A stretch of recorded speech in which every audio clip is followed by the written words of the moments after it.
Welcome back to the deep dive. Today, we are tackling a question that I think probably haunts a lot of us, maybe at 3 a.m. when you can't sleep. Oh, for sure. And that question is, what is the actual difference between surviving something and thriving after it? Right. Because we use those words, almost interchangeably, but when you really drill down, they are two very, very different ways of being. They really are.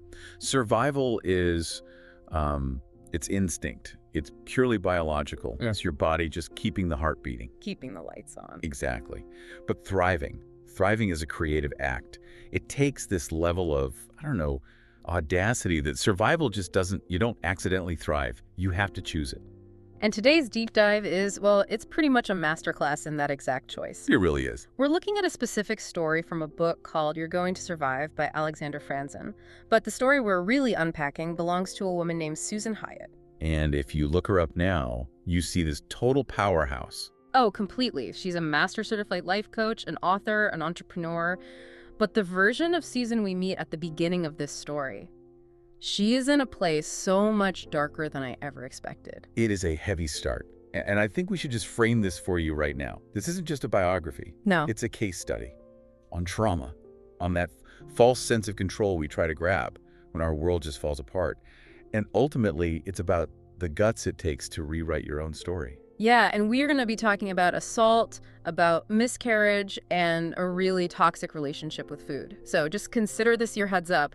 But I promise you, where the story ends, it involves Beyoncé. It does. And that is not a joke. It actually literally ends with a Beyoncé video. It involves a crown.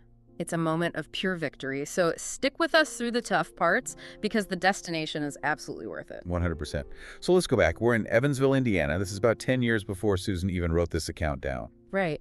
And what strikes me immediately is the contrast in the setting. Yeah. Susan describes the day as, this picture-perfect, totally mundane afternoon. Sunny. Yeah, sunny mid-afternoon light. She's doing the most suburban errand you can imagine. She's at a local pet store buying dog kibble. For a new puppy. For a new puppy. Yeah. And that detail, it really matters, doesn't it? Because we have this idea, maybe from movies, that trauma only happens in a dark alley at midnight. Right. This story just establishes that life-altering horror can happen in the middle of a totally normal Tuesday. Exactly. So she parks her SUV. She's walking across the lot. She sees a guy standing near the back entrance. And she does what we're all sort of conditioned to do. Especially as women. She smiles at him, just a polite little passing by smile. And then in a split second, her entire world just flips upside down. It's the speed of it that's so disorienting. 1 second she's walking, the next she is face down on sharp gravel, being dragged behind a dumpster. And this is literally steps away from the pet store door. 2 paces.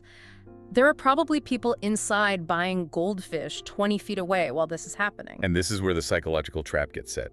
Yeah. Because the attacker, he doesn't just assault her physically, he uses psychological warfare. He tells her explicitly that if she screams or tells anyone, he will kill her family. And that threat, that is the thing that locked her into silence. He raped her in broad daylight behind a dumpster.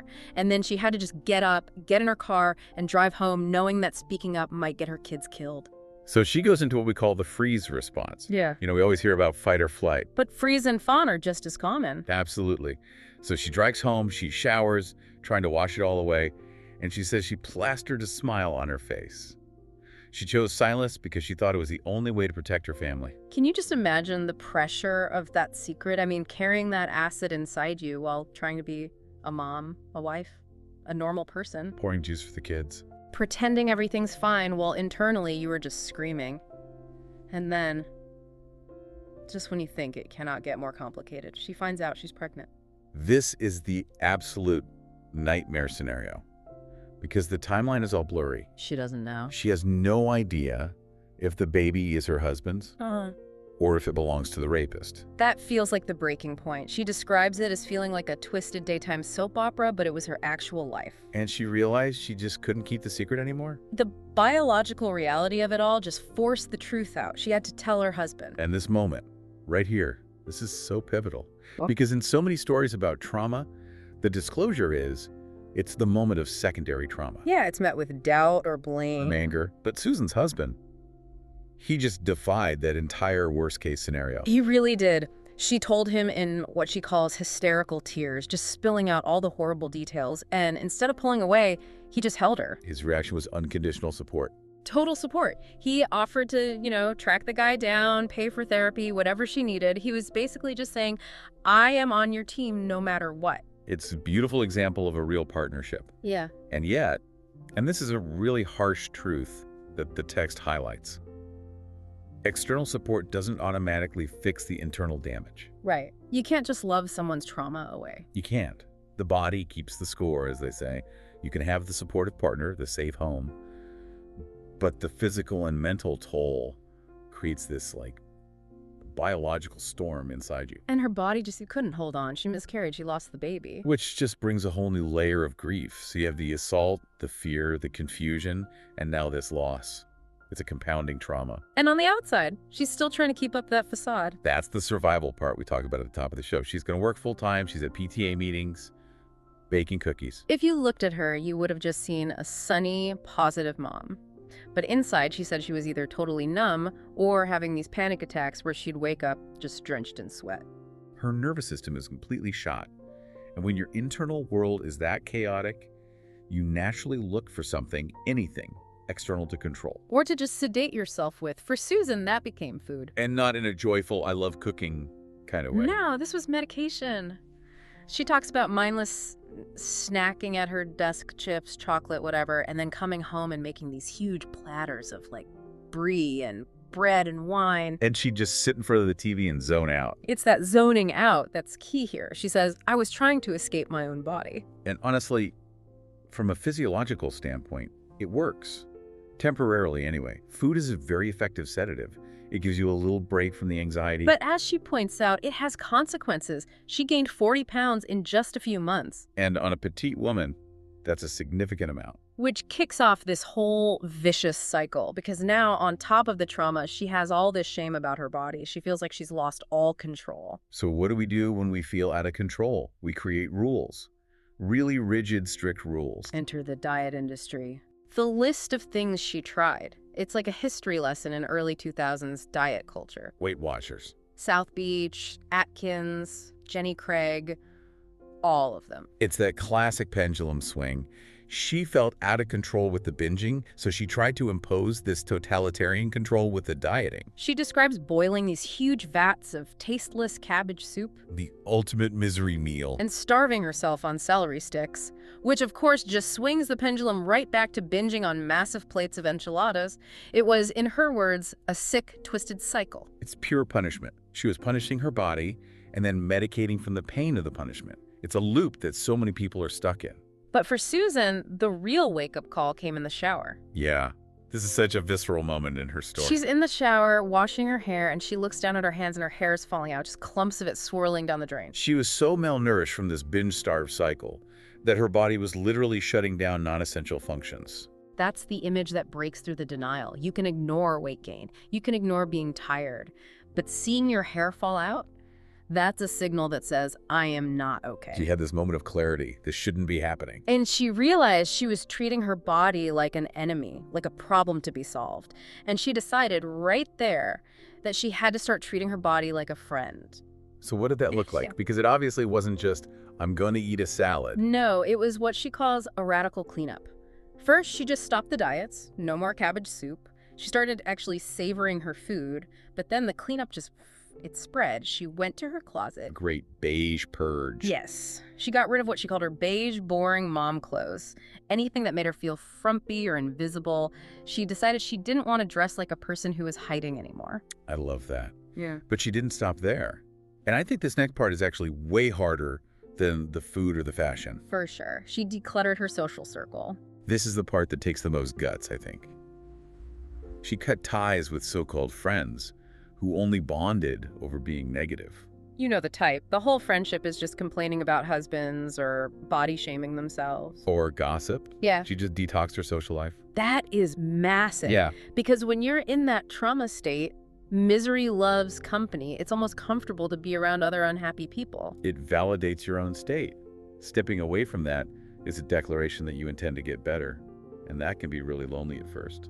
But she filled that space with action. She started taking these small risks, like posing for a family photo before she felt thin enough, and then bigger ones. She enrolled in a life coach certification program. Quit her safe job in real estate to coach full-time. And you can see the progression, right? Yeah. She stops trying to shrink herself, Yeah. literally and metaphorically, and starts trying to expand, to take up space. And the beautiful irony, the weight just came off naturally without obsessing. And she started teaching this to other women. It started as weight loss coaching, but it morphed into something so much bigger. Right, because it was never about the scale. It was about agency.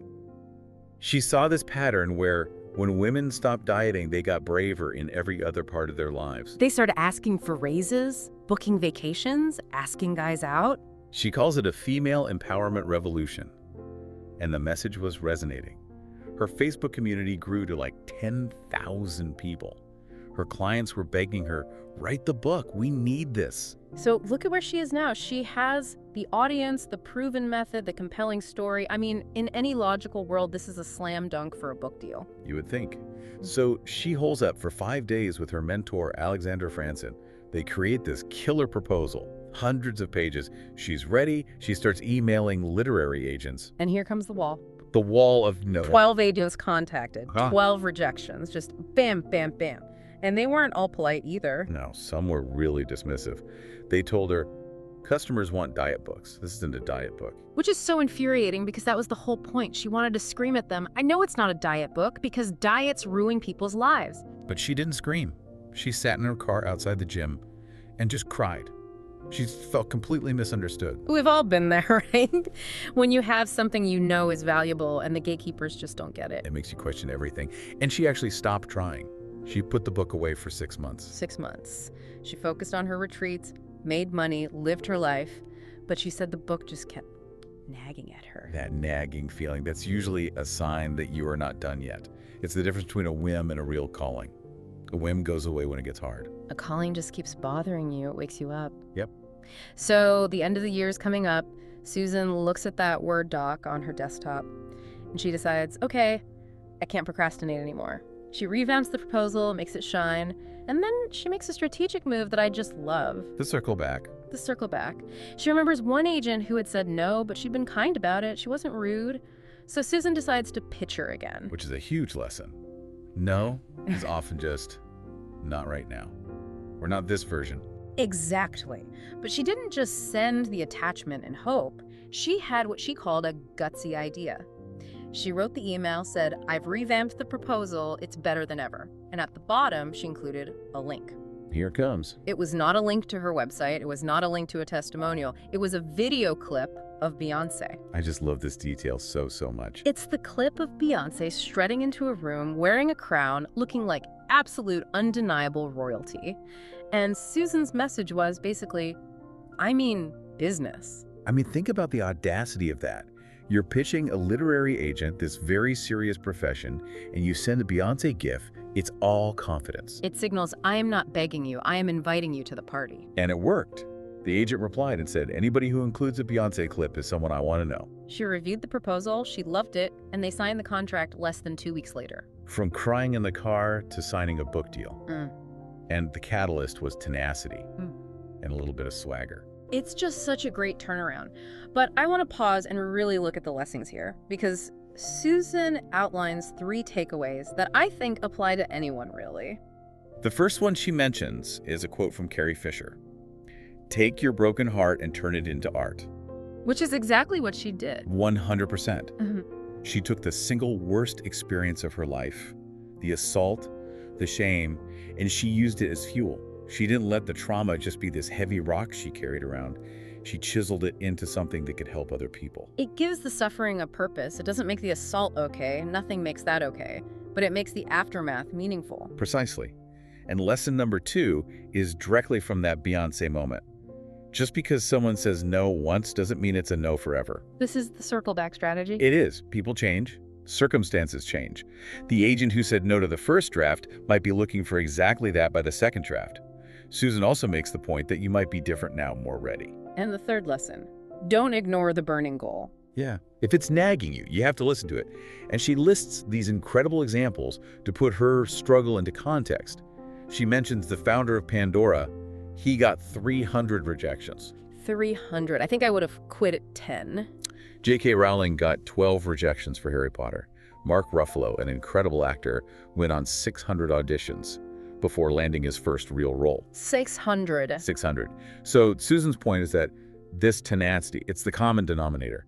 The only real difference between the people who make it and those who don't is just that refusal to leave the ring. Dust off your shoulders and put yourself back into the ring. I love that. It connects right back to the beginning. Survival is just staying in the ring. Thriving is strutting around that ring like you own it. So let's bring this all back to you, the listener. We started with a woman who is terrified and silent behind a dumpster in Evansville, Indiana. And we ended with a woman strutting into the publishing world with the energy of Beyoncé. It's a journey from being voiceless to having a voice that helps others find theirs. And the bridge between those two places wasn't luck. It was a series of choices. The choice to tell her husband. The choice to stop the diets. The choice to delete the negative friends from her phone. The choice to send that one last email. It's the accumulation of all those small, brave choices. Exactly. So, here is our challenge to you for this week. Think about that burning goal inside of you. You know the one I'm talking about. We all have one. The one you've put on the back burner because you're afraid of the no. Maybe it's a creative project, a difficult conversation, a career change. Whatever it is, ask yourself, what would it look like to approach that goal, not with an apology, but with a crown? Yes. What is your Beyoncé moment? Because maybe the only thing missing from your next attempt is just a little bit of that queenly attire and the audacity to try it one more time. Be gutsy. Send the email. And don't forget the GIF. Thanks for listening to The Deep Dive. We'll see you next time. Take care.